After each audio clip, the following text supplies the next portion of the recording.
नमस्कार मंडळी. पुरुषोत्तम मास मधील शेवटचा दिवस सोमवती अमावस्या आहे. पुरुषोत्तम मास आणि सोमवती अमावस्या या दोघांचा संयोग आला आहे. या दिवशी तुम्ही हे 3 कामं अवश्य करा, कारण की असा मौका आता 3 वर्षांनंतरच येईल. 15 जूनची अमावस्या ही साधारण नाही, कारण की पुरुषोत्तम मासमधला शेवटचा दिवस आणि सोमवती अमावस्या आहे. शास्त्रामध्ये सांगितले आहे की या दिवशी केलेले स्नान, दीपदान आणि पूजा अत्यंत पुण्यदायी मानली जाते. आपल्याला जर या दिवसाचे पुण्यकालचा फायदा घ्यायचा असेल तर त्यासाठी तुम्ही तयारी पहिल्याच दिवशी करा, म्हणजे तुमच्या त्या दिवशी धावपळ होणार नाही. पण लक्षात ठेवा की 15 जूनला सकाळी काय करायचं आहे, स्नानमध्ये कोणते जल टाकायचे आहे आणि संध्याकाळी कोणता दीपक लावायचा आहे आणि कोणती अशी एक छोटी चुकी करायची नाही, हे जाणून घेण्यासाठी तुम्ही व्हिडिओ शेवटपर्यंत बघा. आता मी तुम्हाला 3 वस्तू आणायला सांगणार आहे घरी, ज्या तुम्ही 15 जूनपूर्वीच घेऊन या, म्हणजे त्या दिवशी तुमची हाल होणार नाही किंवा तुमच्या घरात देखील त्या वस्तू असतील. पहिली गोष्ट आहे गंगाजल आणि काळे तीळ. मंडळी, 15 जूनला सकाळी पहिला नियम आहे स्नान.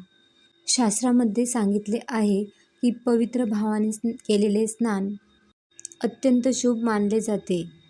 म्हणून तुम्ही तुमच्या स्नानाच्या पाण्यामध्ये काही थेंबे गंगाजल आणि काळे तीळ मिक्स करा आणि त्या पाण्याने तुम्ही स्नान करा.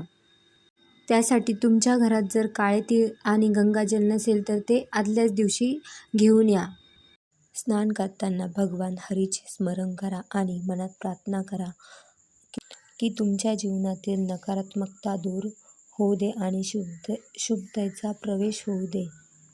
दुसरी गोष्ट आहे शुद्ध घी आणि लांब वात.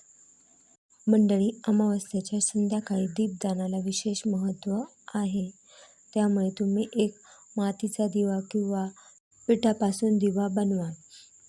आता तुम्ही या दीपकमध्ये शुद्ध तूप आणि लांब वात टाकून ठेवा आणि संध्याकाळी हा दिवा लावा.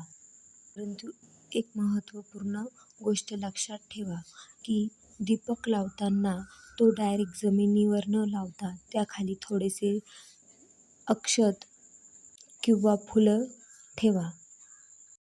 लक्षात ठेवा, दिव्याखाली असं नक्की करा.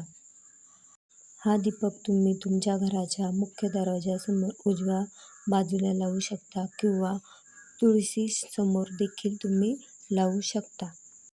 तिसरी गोष्ट आहे मोहरीचं तेल किंवा सरसोचं तेल. अमावस्या तिथीला पितरांचे स्मरण केले जाते, म्हणून या दिवशी एक मोहरीच्या तेलाचा दिवा तयार ठेवा आणि तो संध्याकाळी तुमच्या घराच्या दक्षिण दिशेला स्थापित करा. मान्यतेनुसार श्रद्धा आणि सन्मानासोबत हा दिवा तुम्ही स्थापित केला. पितरांचे स्मरण करण्याचे हे सुंदर माध्यम आहे. जाणून घ्या वरील गोष्टी केल्याने किंवा ते नियम पाळल्याने फायदा काय होतो. पहिला फायदा की या दिवशी तुम्ही श्रद्धेने केलेले स्नान, पूजा आणि दीपदान अत्यंत पुण्यदायी मानले जाते. दुसरा फायदा, तुळशीसमोर दिवा लावल्याने घरात सकारात्मकता आणि धार्मिक वातावरण वाढते.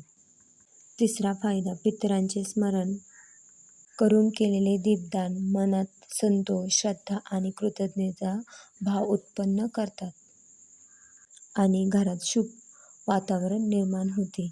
मंडळी, श्रद्धाभावाने केलेले उपाय नक्कीच देवापर्यंत पोहोचतात.